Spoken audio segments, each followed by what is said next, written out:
on your mind when it comes to occupational therapy? I'm Daphne, and here with us today is our trusted expert on occupational therapy, Teacher Marc. Hi, I'm Teacher Marc. I'm affiliated with Trailblaze Activity and Therapy Center. I've been working as an occupational therapist for 3 years in Butuan City.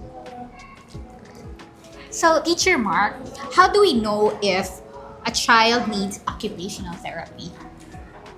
So, if mag-need ang bata o occupational therapy, it depends on the parents, ma'am, because they're the ones na nasa balay perme and they usually see some mga delays or na sila yung mga concerns regarding sa development sa ilang kids. Like say for example, na sila i-bring up na mga concerns sa aqua during evaluation na kung bata kay di pa siya makastorya, that's number one yun na concern na ilahang gina-bring up. Another thing is also ilahang participation sa mga daily na activities. Like for example, moingon sila na maglisod sila og feed sa ilang self. Maglisod sila og hold sa spoon and fork. And then more common than usual is ang ilahang complaints sa school.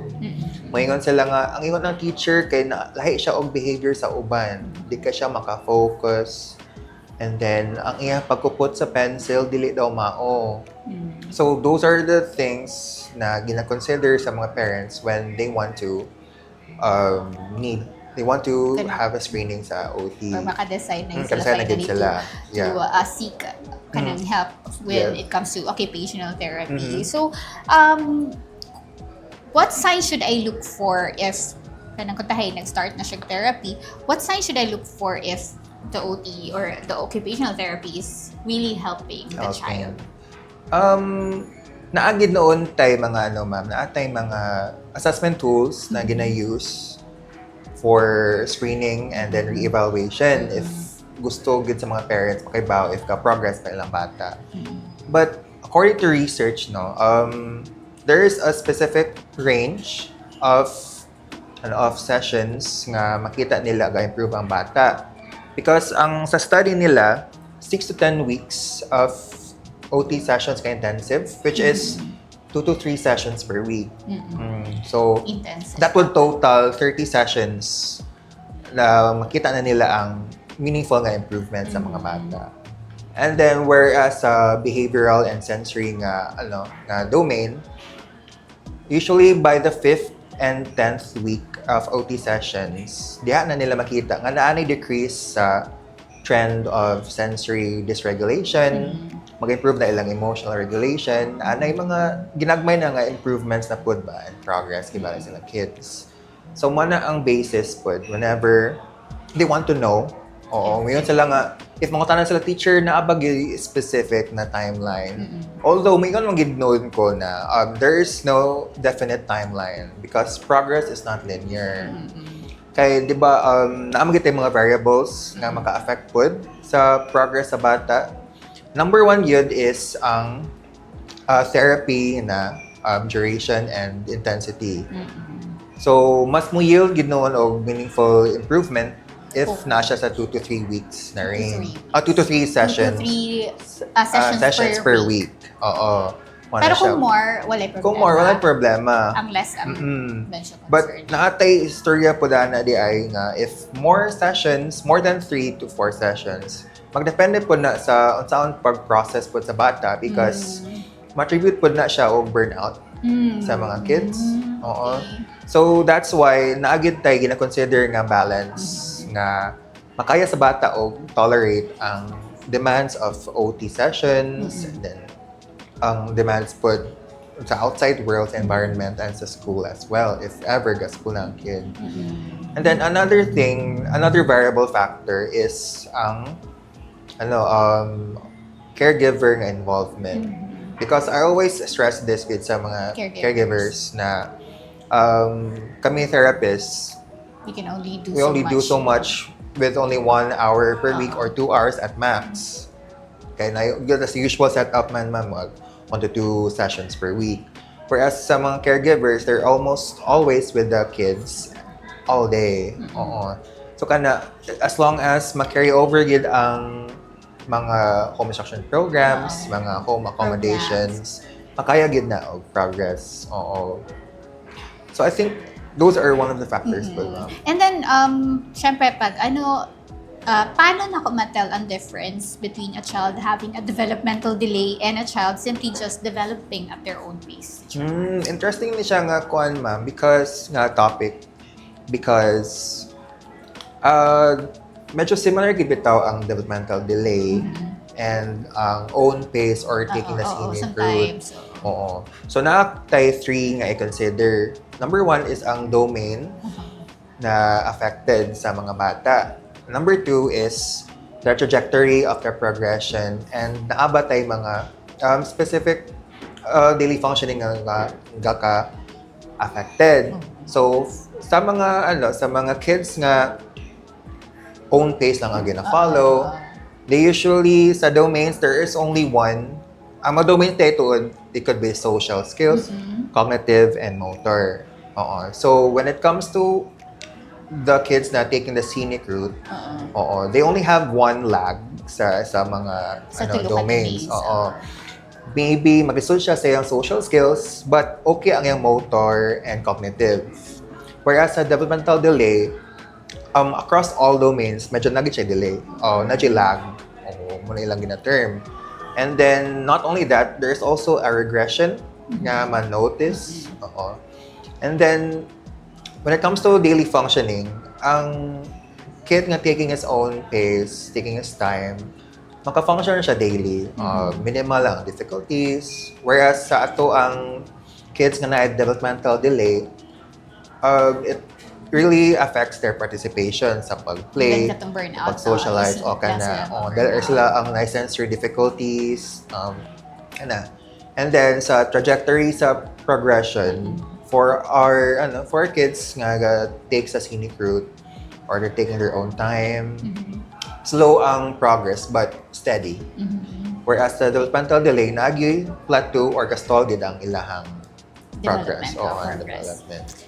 So nice pud ang term na scenic scenic tawag nimo scenic route. Then another thing guys, since na mention man nimo tong ingon nga sensory issues, no. So how can I tell if a child has sensory issues? Okay. So if a child will have sensory issues, maglisod sila og process sa mga sensory input. Unlike compared to other kids, although dili gid ta mo promote the comparison, but you can always see the difference. Like kanang So, for example, if magtabon siya sa iyang ears whenever there's a moderately loud sound, they might also complain about the tags sa ilang likod sa ilang shirt. And some kids even might magreklamo gid sa ilang socks nga, I need socks. I need sa ganahan nga ma-feel ng floor. And then naapoy uban na makita sa mga parents nga teacher, number 1 yun, ma'am. Teacher, picky eater kayo siya. Picky eating. Kaya texture sa food or? Yeah, dagan kayo siya factor ang picky eating. Ang taste, ang temperature, ang texture sa food. Overwhelming good siya because ang mouth, there's a lot to process when it comes to taste and smell. Taste and smell, ang texture. I think pati feeling kay texture. Ang texture good. So tulod jud, no? Tulog. Medyo kasabot ko sa mga kids na maglisod gid sila process and sa mga parents as well. Okay? They want their child to eat as much as they want healthy. Pero difficult yun. Because kanang variety also, no? Diba? Pag nasa gusto, like, always na lang gid kana because this lang mo try new. Kaya mahadlok sila sa, nagit sila kadlokan na texture. For example, if we're too crunchy, so sharp, siguro lang pag-process. So, kanan put ang slimy nga texture, maglisod gid put sila og process kay it's very unfamiliar, very foreign to them. Mo nang nagit sila yung mga consistent na ginapangayo. Like, they only want bread. They only want cookies. They only want mga sugary lang. Or only want something or sabaw. Sabaw. More agad na. Sabaw. Easy lang. Wala easy to drink. Less, it's a tawag, chewing. Yes. So magiging less likely gid sila maka-encounter of something scary sa ilang mouth. So yeah, kana So, na wala sensory siya. issues. Oo, sensory So sa may issues. mga common like kana di ba na pag i-categorize man na nato unsa to lang nga mga sensory issues. So unsa may mga common na sensory issues, Teacher Marc? So, very common na sensory issues na makita sa mga kids. There are some who cannot process vestibular input, which is the sense of balance sa atong body. So, these kids, mag-present sila as medyo scared sila of heights. Oo. Di kayo sila mo try og movement nga mag-require og Kaya head feeling nila transitions. mahulog, Oo, no? kana. Na sila gravitational insecurity. Amo na siya ang mo present. Another sense, vestibular sensory. Hypersensitivity. Hypersensitivity, yes, ma'am. Kana. Another sensory issue is also tactile processing. So, katong sa shirt. So sa shirt nga di burgis na mo feel nilang tag sa ilang shirt sa likod. They react to it extremely. Naiuban nga dili ganan og fine like sand textures, mga rough na lang, mga grainy, di ka sila ganahan. Naapoy uban na dili pag ganan og wet. They don't want the feeling of wetness, nga more ka-feel sila nga it's too much for the skin to process. Mo na ang duha common. Vestibular and then vestibular and tactile. Tactile. So sa tactile, naman po tayo like seeker and then ako iba na parang the opposite of the seeker and avoidant. Yes. No, so murag mo jud ang common. I think kanang mga socks. So kanang nakuy uban di ba nga na yung mga tactile sensory issues but ang dili gid siya actually kanang na ay developmental delay ang person. Nalang sila yung tactile issues. That's why sensory processing disorder. Mo gina siya. SPD. Pero dili doesn't automatically mean nga they have developmental delay. Yes, ma'am. Dili gid Sige, siya. that's good to know. Kaya nabi yata yung mga, like sa tags, taganahan na something sa likod. Nabi mo nga na people. Tapos mag-think na sila nga, uy, nakuy koan. Autism or something. Pero nalang yung uban nga, very specific yung silang gusto, diba? And ma'am, also I forgot to include, naapod tayo makita na mga kids nga sensitive to loud sounds, so auditory. Auditory. And then bright lights, diba? Bright lights. So, kana visual po, di sila ganahan kayo makita og mga strobe lights, blinking. And kaning So, common siya among children with autism and at the same time ito ba other na disorders like ADHD, mga strobe lights and sunlight too much. So too much. So mo na siya nga bantayanan these days kay init kayo ang panahon. Kayo good. So makaano gid siya maka-trigger sa mga sensory issues, no? Unsay tawag ato kung sa bright lights gani, Teacher Marc? Visual na hypersensitivity. Tapos, Teacher Marc, ako pong question sa imo ha is, since na-mention nimo ang katong picky eating, no, which is part of the sensory issues with children when it comes to kuan, no, so tactile man you mentioned, no? Yes, So, pati kung tahay ang picky eating habits, unsaon siya para ma-alleviate or ma-lessen or reduce, ano siya? An approach nga parents can use when it comes to dealing with picky eaters is to expose their child to the texture. So na ako'y colleague na ang bata niya, di dito kumakaon ng rice. So imagine mo nga, 9-year-old na niya ang bata, pero kind of small. So he's missing out on the nutrients ba? Carbohydrates. So their growth. They need for growth. So iyang ginabuhat is, ginapatouch niya ang rice, grains sa bata, uncooked pa. So mayon siya, okay, this is rice. Now, dili pa cooked. I-present niya ang cooked na rice. So, first good, hindi man nato siya pwede i-diretso sa mouth because di na sila ma-overwhelm, mag-meltdown na sila. So, i-introduce gid sila through the hands, which is the most important na body part for processing tactile input.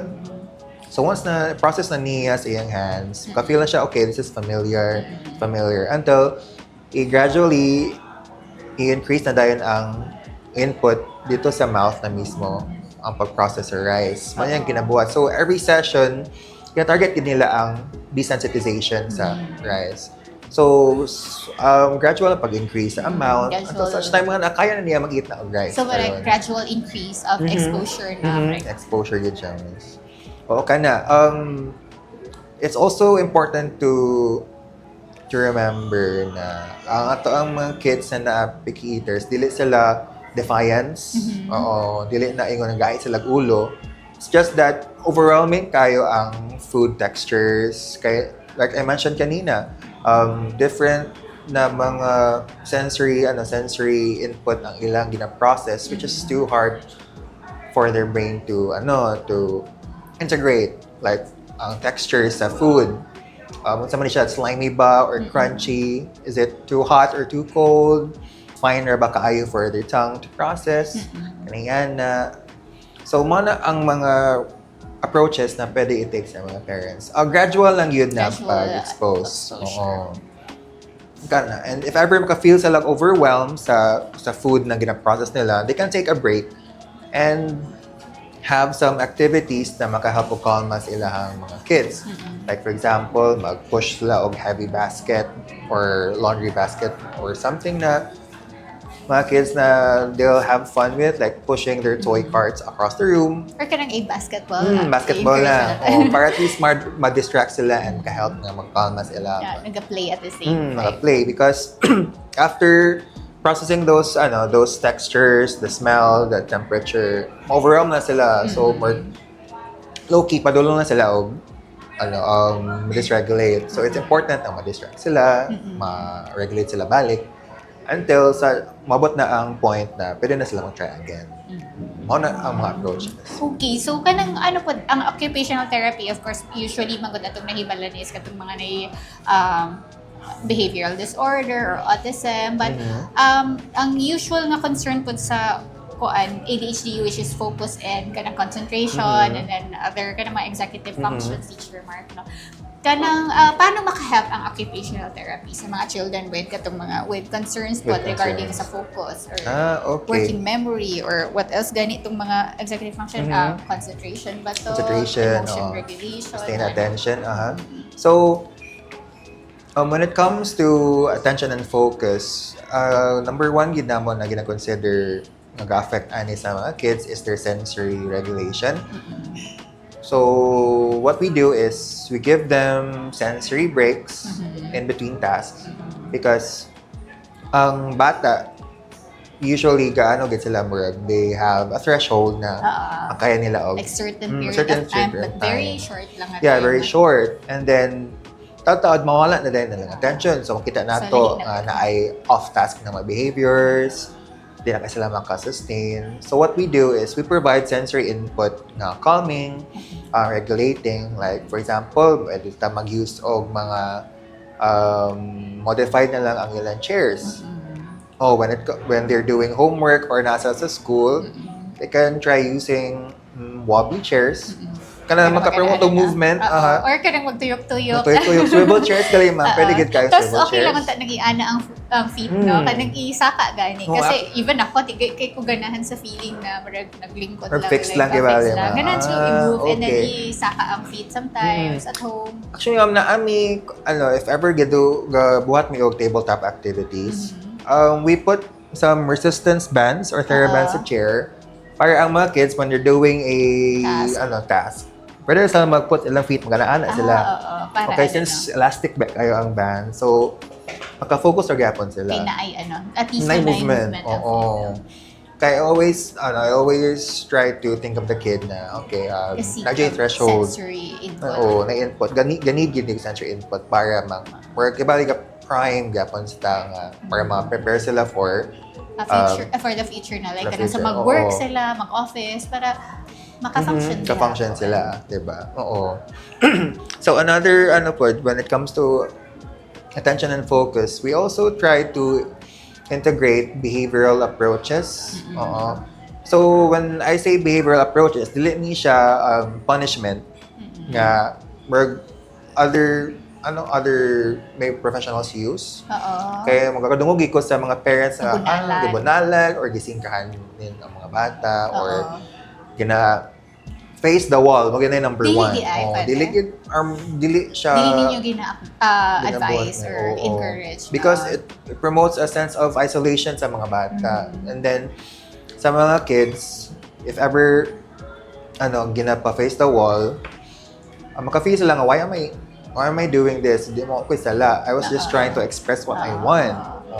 So, instead of those mga punishments na ginahatag, I use a rewards-based system. So, whenever we're doing an activity, kaya ba magiging ko sa bata nga, they want to play. Kaya ba magiging na lang gusto buhatan. They just want to play. They want to be with other kids. So, I tell them, okay, if makahuman ka sa mga activity, I'll give you 5 to 10 minutes nga free play. So, it's reward din siya. Okay? It's more motivating than punishment mo, face the wall, stop it, or mag-isolate ka somewhere. Oo. So, dili ka siya makapromote ba? O kanang genuine nga performance. And then ma-anxious na noon. Okay, basing if I do something wrong, maybe my parents will kanang discipline me again, make me face the wall again. So, dili na nun ta therapeutic. Imbes na i-look forward. Mahadlok na noon. Kaya basing mo, mamali na po. Mamali. So, muna siya ang Teacher Marc na difficult manggod siya niya. Siyempre, dapat magigod siya i-address ba? Kunya, pagkahuman, kung tahay ng teenager na siya niya, wala pa gani. So, kung tahay late na, di mo na-notice nga, or na-realize na ate siya yung problema in terms of focus or sa attention. So, kung tayo teenager na gabi mo na-find out, pwede pa ba siya like, maka-catch up pa ba siya? Napa ba siya yung benefit makuha sa occupational therapy? Yes, ma'am. Naagi benefits na makuha regardless of the age. Ang ginaingon nila ang golden peak or age sa mga kids. Kaya gina-consider nila neuroplasticity, which is mo peak siya by around 3 years old ang bata. 3 years old. And then beyond that, or diyan na tawag nilang early intervention. So beyond those ages, or makaka-catch up na, pero mo anam daw kahinay ang neuroplasticity sa brain. But still, maka-learn gyapon sila. Napagihapon. Open paghapon for new mga learnings, mga new nga paad. Yes, ma'am. Maugid na.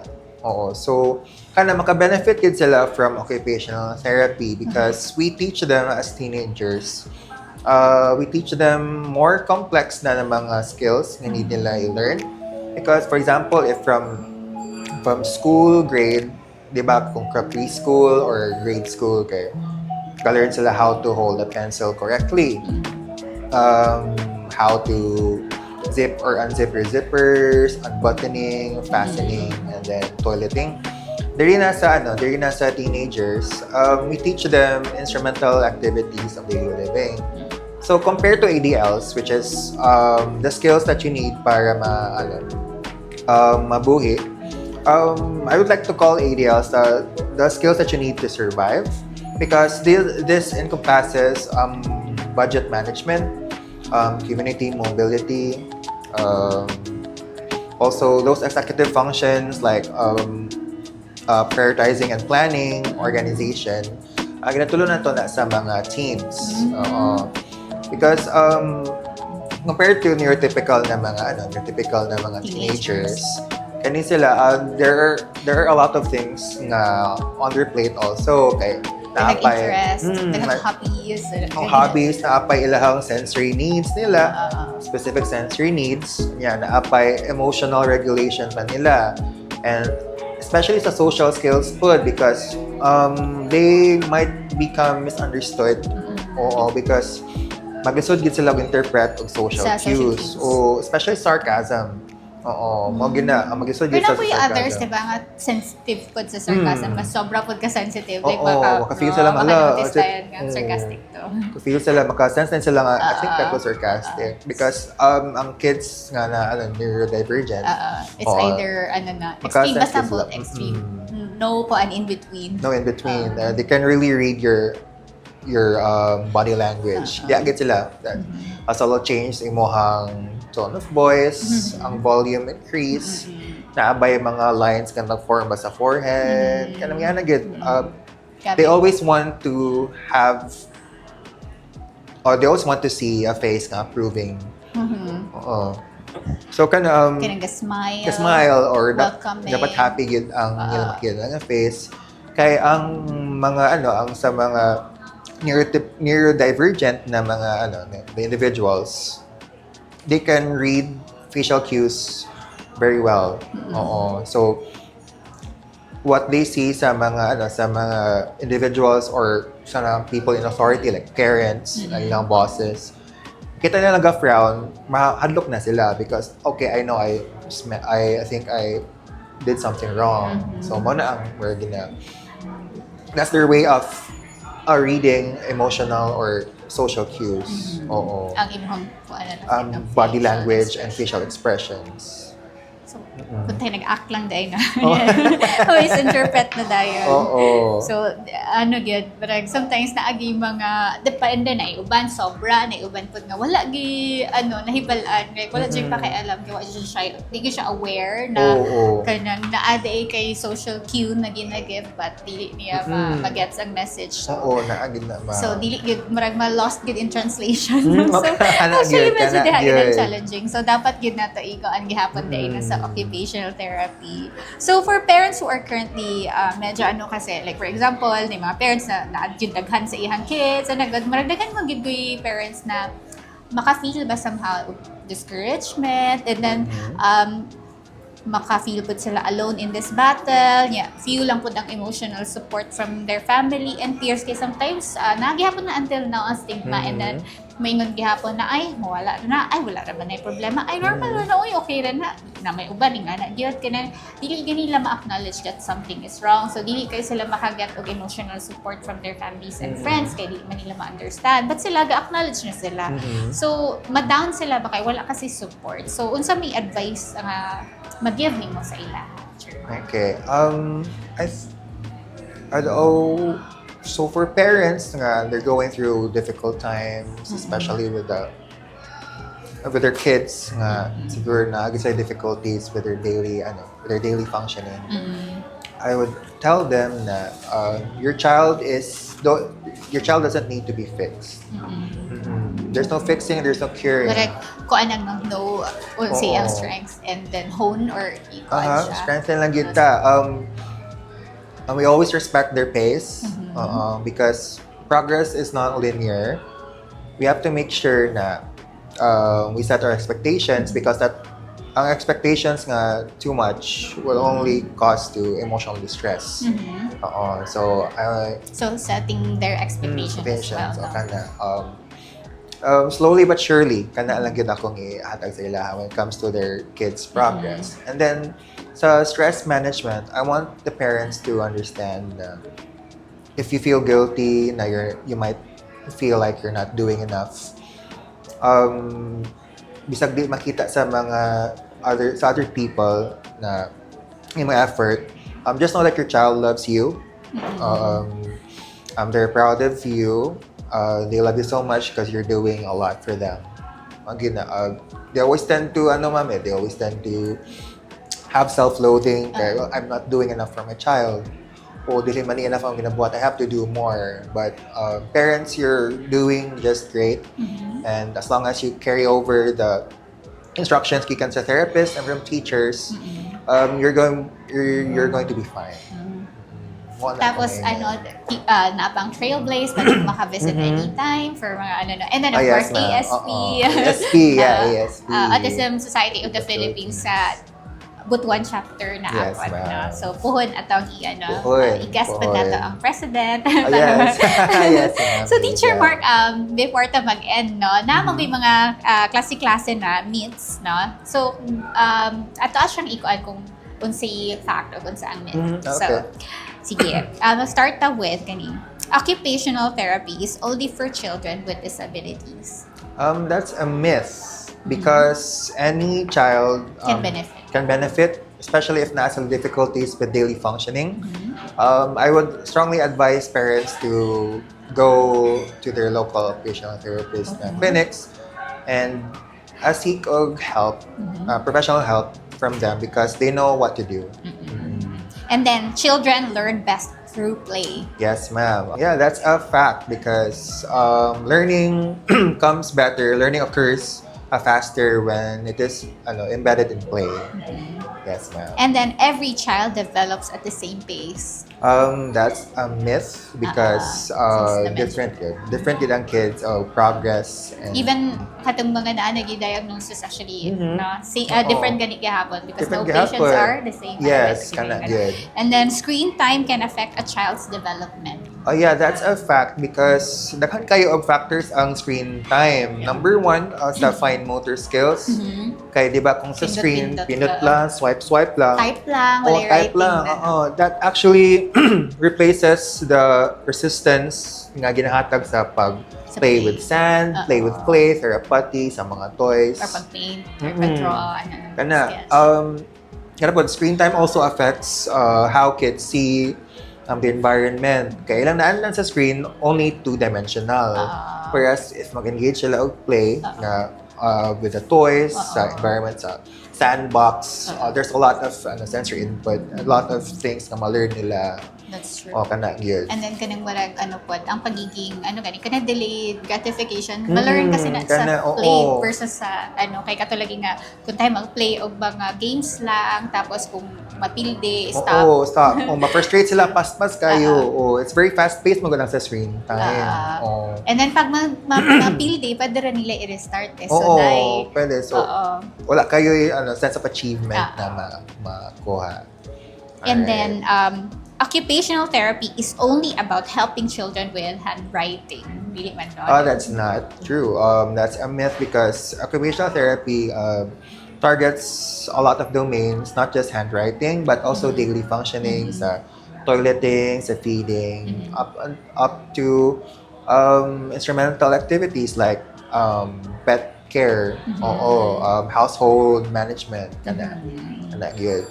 As early as 3 to 5 years old or na ang bata, they can learn some household chores na ginagmay, like filling up bottles of water, watering some plants. You give them a sense of autonomy when you're promoting those activities. Sugar makes every child hyper. Ang answer na ma'am, actually na research na ko siya, it's a myth because what happens is once ang bata makakaon ng sugar, na glycemic nga crash. Which actually causes irritability, na ay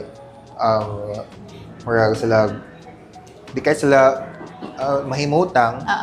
Yeah, that restless sila. So that's actually a physiological reaction because of body, because of the glycemic drop. Oo, kunya ang ginaingon magud sa mga mothers na hyper siya tungkol kinakaon ng chocolate. So not directly gid siya connected and related because for example if I actually research na discuss siya about ang parents nga or mothers nga expectation. So gayon sila na akong bata kay na hyper siya after eating cake sa birthday. So prior to eating the cake, nanay mga certain walay gikaon lain. So sugar lang. So that means dili balanced. And that means nga there are a lot of sensory input nga from the birthday party, like saba kayo ang sounds, bright kayo ang colors. So before pa siya nakakaon sa cake, nana siya na feel na mga uneasiness. So it's not good. It's a myth. It's a myth. Pero somehow naagyapon siya effect. Like if too much ba, like dapat Yes, diba? too Anything much. in kanang pag too much siya gani dili siya. So dapat moderation. In moderation lang okay. yun. Because of course na sobra na magud na villainize ang sugar, no? But dili magud gihapon siya sa body. In fact gani I think tama ba glucose is food for the brain. Food for the brain gid siya. Certain lang pud na amount lang need lang sa body. Yeah, so as in moderation. Properly. So in moderation, sugar is okay. And it doesn't make the child hyper. Pero in moderation. Pero pag too much, yun na gid siya. Di agad ang glycemic drop, then di agad siya ma-dysregulate na dahil. And then walking on tiptoes is also a sign of autism. That could be a sign of sensory processing disorder, which is part of some signs na ang kid within the autism spectrum. So, di ko sure if I could say a myth or fact, but for sure, ang toe walking or tiptoe walking, dili siya ingon nga automatic na kay autism spectrum disorder or na, just like dili tanang taon na sensory issues or na particular sensory issue na agad nagidayon. Autism. But almost all na autism. Na-actualize sensory processing difficulties. So not all broncs are pogs. Oh, kanang actually sakto mo ma, kanang yun. Oh, not all thumbs, not all fingers are thumbs, but all thumbs are fingers. Alam mo. Intrusive. Inkalit pa may gano'n. Kani Teacher Marc, left-handed children write slower than right-handed children. That's a myth because actually when you analyze writing, comparing left-handed and right-handed, when we write on paper, ang mga right-handed, they just pull. Just pull through the paper. Baliktad ang isa. Ang left-handed, push sila, so there's more friction. And then, occluded po ang vision nila. So, they have to process also, like, sige, nasulatan na ako here. So, that's a myth because there are a lot of factors considering na Pero pag tinod ni, singit lang na ako teacher. Kana pag left-handed, na siya kinalaman sa imong brain kung saan murag dominant imong left or right? Oo, yes ma'am. Naa siya. Naghahan studies correlation because ang mga left-handed usually creative. Logical. Left-handed creative. are logical. Then, Logical, more logical. Di ko sure kung makaingon nga all logical yun siya. Siguro more dominant ang ilang logical na brain. So, logical, analytical, analytical. Sa left. Ang sa right-handed, sila ang artistic, emotional intelligence. Lahi ang intelligence nila. And then, occupational therapists help children become more independent. Yes, that's a fact. We always strive for independence at the mga kids. We want them to be as independent. That's the goal. Kay mo ba yan ay voice out na concern sa mga parents, what if inigmawala na ako diri? Makaya nila. So, mana ang role sa occupational therapists para mawalan na ilang for the child to live independently. Yes, ma'am. And then, therapy should always feel like work. Although, kabalo naman ko nga sa answer, but of course, i-explain lang why. It doesn't feel like work because, siguro kung literally speaking, ga-play yun sa mga kids. So, we use toys. Kaya diba, therapy or learning comes through play. It occurs fast.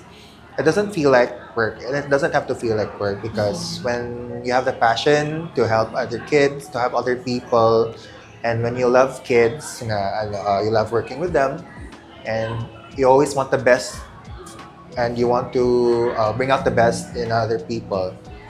Yeah, therapy won't feel like work. It's what you're doing, what you love. Okay. So thank you so much for squeezing this in your very busy schedule, Teacher Marc. And I have learned a lot. Isa sa nag-stuck with me is ang katong dimension ni Teacher Marc na caregivers should also kanang mag-ano gihapon, nagihapon dapat follow through. Occupational therapy should not stop sa therapy centers lang. Dapat at home, even at home, ato gihapon, maging intentional ta when it comes to giving them kanang mga inputs or mag-ano gihapon ta sa ilaha para ma-develop ang child, no? Maka-help gihapon ta sa ilahang development. And kung may mga home assignments, mas nice na ato to siyang buhaton at home. And then, isa sa isang katong sensory issues, no? Nag-mention kasi si Teacher Marc of sensory issues. And I really like that he mentioned na dili tanan na ay sensory issues are considered ayon automatically na with delay or mga with autism na dayon. So, maybe most sa mga na ay mga delays or autism na sila yung mga sensory issues, but kung naakay sensory issues, it doesn't automatically mean that you also have it. Kani pong gadget or screen time nato, dapat yun nato siya i-limit because help or maka-increase or maka-gid og chance na magkaroon og developmental delay ang children. So, avoid lang sa nato ang screen time. Okay, thank you so much. See you on the next episode.